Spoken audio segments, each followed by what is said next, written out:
Bem, quando a gente fala em resenha, né, a gente lembra geralmente de uma conversa, né, informal, muito atual no contexto de hoje em dia aí, né?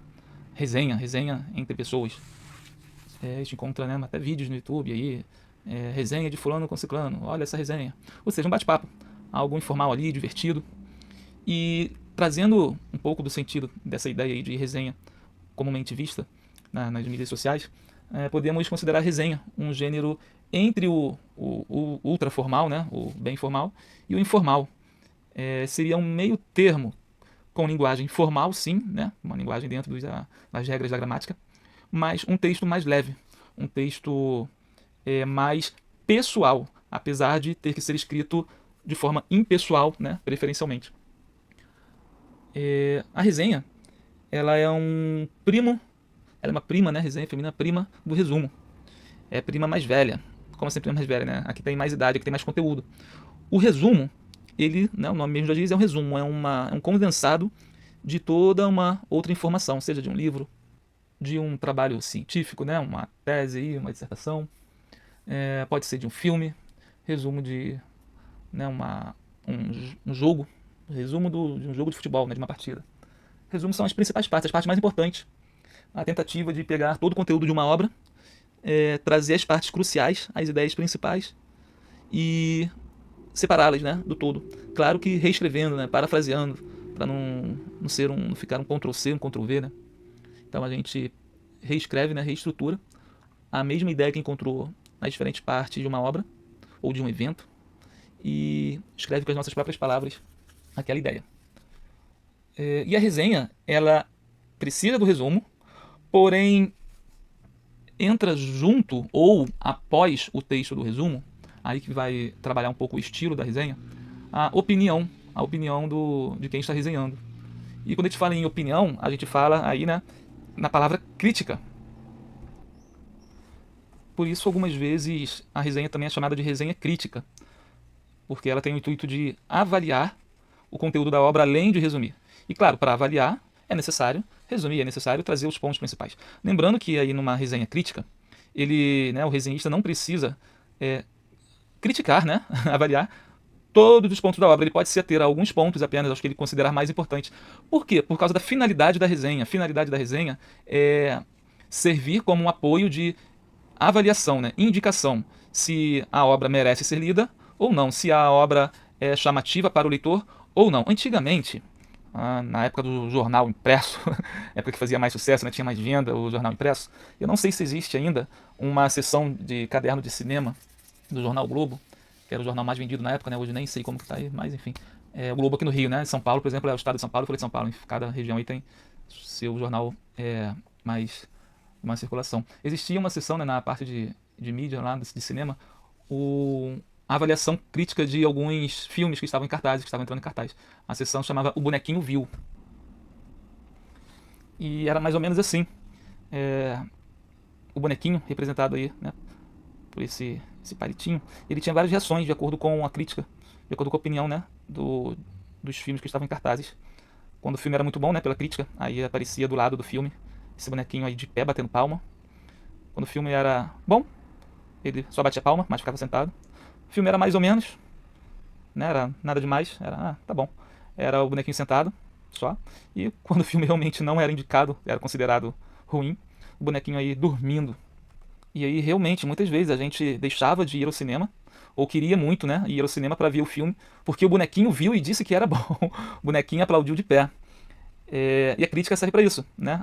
No caso aí a crítica literária, né? Crítica de um filme, crítica cinematográfica, avaliação de um filme. É claro que crítica é relativa, né? É, aquele conjunto de críticos lá do Jornal Globo tinha um padrão, tinha né, seus padrões aí de qualidade para achar um filme bom ou não. Mas claro que poderia ter outras pessoas que iam gostar do filme, que aquela crítica talvez não tenha gostado por diversos outros motivos aí mais técnicos, ou até de gosto mesmo, porque a crítica ela tem essa liberdade de estar aberta ao gosto do resenhista, e aí o resenhista ele pode focar naqueles pontos que ele achou bom ou ruim, e claro, ele tem que explicar o porquê é bom ou ruim. A crítica ela tem, né, essa função, a fazer a avaliação e justificar a sua avaliação. Então ela faz um resumo, primeiro lê, né, faz um resumo, procura, né, busca separar os pontos que ela acha só positivos ou só negativos, ou um pouco dos dois, ou 70% positivo, 30% negativo, ou vice-versa. Explicita esses pontos, justificando o porquê. E nisso tudo ela vai contextualizar, no decorrer do texto, ela vai contextualizar a obra, contextualizar o autor, vai fazer uma contextualização da linha, né? E aí, toda essa estrutura da resenha, ela pode ser diluída no resumo do texto, ou pode vir de forma separada. A gente vai ver daqui a pouco 2 exemplos, 3, né? Na verdade uns 4 exemplos de resenha, e vocês vão ver que tem resenha que ela é mais diluída, ela é misturada, o resumo com a opinião crítica, e tem resenha que ela é bem segmentada, bem separada em termos estruturais. Bem, antes de continuar aí falando a característica da resenha, quero trazer aqui a ideia de crítica. Essa palavra crítica ela tem um sentido mais negativo do que positivo, de forma geral. Porém, a gente tem que perceber que crítica não é algo negativo em si.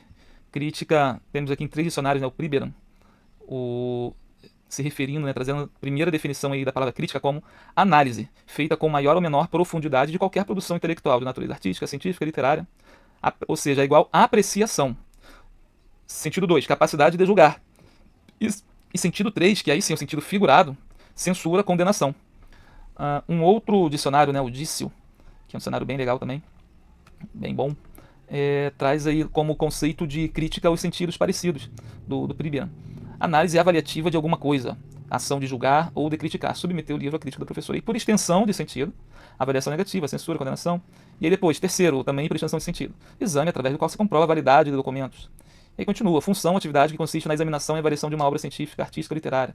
Reunião de pessoas que trabalham nessa função, discussão de ações, fatos, dentro de vários sentidos aí da palavra crítica, só um é um sentido negativo. Um terceiro dicionário, que é o Aulete, temos aí também sentido, primeiro sentido, análise para avaliação qualitativa de algo. Segundo, arte, faculdade ou atividade de apreciar e avaliar a obra artística, científica. Terceiro, a expressão geralmente escrita da crítica, tá? Quarto, o conjunto daqueles que exercem a função. Quinto, só no quinto é o sentido popular, ó, a avaliação desfavorável. E 6, juízo criterioso, que não necessariamente é desfavorável, é negativo. 7, ver critério 5. E 8, discussão de fatos e textos. Ou seja, a gente percebe que a palavra crítica ela é mais conhecida no seu sentido popular com o seu sentido negativo, porém, ela em si não é uma palavra que tem que trazer uma carga negativa para as coisas. A gente ouve muita pessoa falando, fulano é muito crítico. Deveria ser um elogio, né? Fulano tem uma boa capacidade de avaliação, de julgamento. Mas, geralmente, se a gente ouvir alguém se referindo a outra pessoa como ela sendo crítica, é como se estivesse dizendo que ela é chata, né? Que ela é uma pessoa enjoada, uma pessoa detalhista no sentido negativo. É a pessoa que acha defeito em tudo. E aí a gente pode trabalhar essa palavra crítica dentro de resenha crítica no seu sentido pelo seguinte, resenha avaliativa. Talvez, né, essa palavra, essa expressão resenha crítica pudesse ser trocada, né, resenha avaliativa. E aí teria mais o sentido específico de uma qualificação, né, de uma avaliação. Mas o próprio sentido de resenha em si, ela já tem que trazer essa ideia de avaliação. Então, temos aqui, né, uma definição básica. Resenha caracterizada por transmitir a opinião de uma pessoa sobre determinado conteúdo. Livro, filme, textos, desde que o escritor faça uma abordagem analítica sobre esses formatos. Geralmente são apresentados pontos de vista sobre o conteúdo de determinada obra. Exatamente, a resenha ela tem muito de subjetividade. Opinião, sua estética em caso de filme, sobre a intenção do trabalho, o contexto de sua produção, entre outros aspectos que variam a depender do objeto avaliado. Por ela ser item de avaliação, ela ser um texto avaliativo, né, ela envolve a subjetividade, e aí a pessoa tem uma liberdade maior de estilo. Não precisa necessariamente ficar presa a um formato de escrita. É claro que tem o conteúdo que tem que aparecer na resenha, mas esse conteúdo ele pode vir em formatos, estilos diferentes. Nesse gênero há uma leve restrição somente ao uso da primeira pessoa do singular. E o que não é muito utilizado é recomendado. Geralmente os resenhistas escrevem esse tipo de conteúdo na primeira pessoa do plural, nós, ou na terceira pessoa do singular, ou plural, ele ou eles, dando um tom mais impessoal ao texto, ainda que se trate de uma avaliação própria. Então, quando a gente fala de texto impessoal, quer dizer que ele tem que se afastar da subjetividade, ele tem que ser objetivo. Porém, mesmo sendo a resenha um item subjetivo, ela pode e é aconselhável ser escrita de forma impessoal. Por quê? Porque a impessoalidade traz uma generalização, traz um afastamento da pessoa que escreveu. Não fica tanto como se o leitor estivesse lendo só a opinião daquela pessoa. É como se fosse uma opinião mais genérica, mais generalizada. Por quê? Porque o intuito da resenha é indicar ou não. Tem o poder, aí tem uma força, né, uma intenção também argumentativa, já que quando você vai fazer uma resenha, você pode fazer uma resenha de uma obra, levantando os pontos que você acha que ela não vale a pena ser vista, né, ou lida ou ouvida, e influenciar pessoas com essa opinião. Ou pelo contrário, né, você tem os pontos positivos, poxa, queria que as pessoas vissem, ou lessem, ou ouvissem essa obra, porque tem esse conteúdo que é bem legal. Então você foca nele, faz uma avaliação, né, com um embasamento, e a pessoa, claro, ela pode ser influenciada por essa sua opinião e assistir, ou ler, ou ouvir determinada obra, né? Então a crítica ela tem esse viés também de persuasão. Logo, quando você escreve em terceira pessoa, você traz um senso maior de afastamento, a pessoa também pode se colocar no lugar do escritor, né, do autor. É diferente você ler um texto, eu não gostei do filme por causa disso, disso, disso. E você lê, né, a mesma avaliação, a mesma ideia com a seguinte frase: o filme não é agradável por causa disso, disso, disso, ou devido a isso, isso, isso. Quando eu falo o filme não é agradável, eu estou afastando a minha opinião, afastando a minha pessoa. Então a pessoa que está lendo, o leitor, ela se desvincula daquele que escreveu e tem maior tendência a concordar com o que está escrito, porque é como se passasse uma ideia de que várias pessoas pensam daquela forma que o leitor escreveu. Essa é a função aí da generalização na terceira pessoa, texto impessoal.